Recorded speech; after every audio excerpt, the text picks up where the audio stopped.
Welcome to this tutorial. In this tutorial, I will show you how you can end processes in your Google Chrome.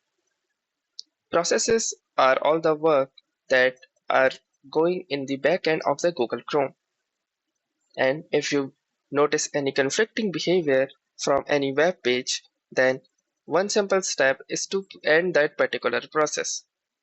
So let's see how to end a process in Google Chrome. First, let's open our Google Chrome.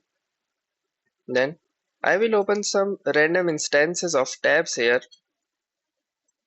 to simulate a working environment. Now, to end any process, for example, I have some issues with this particular page and it is not allowing my camera or microphone, or it is giving me some error which is interfering with my other tabs or my system.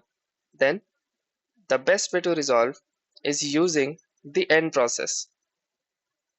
To do that, simply click on the three vertical dots present at the corner of your screen. Then hover your cursor to this More Tools option.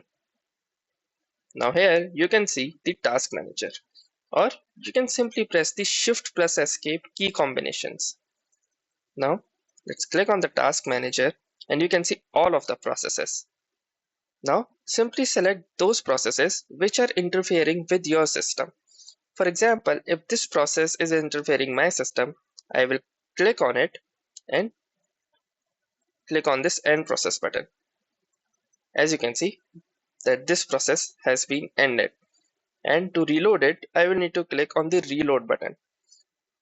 Once I do, it will give it a fresh start. And now, if you want to end multiple processes, here is the step. Go to the More Tools again, then to the Task Manager, and then if you want to end multiple processes, simply select one or more by pressing down your Control key and then selecting Other Processes. For example, these processes I have selected, and then I can end them by simply clicking on the End Process button. Once I do, it has ended all of the processes that I have selected. If you like this video, make sure to hit the like button as well. Share this video, comment on it, and don't forget to subscribe our channel. Thank you for watching and have a nice day.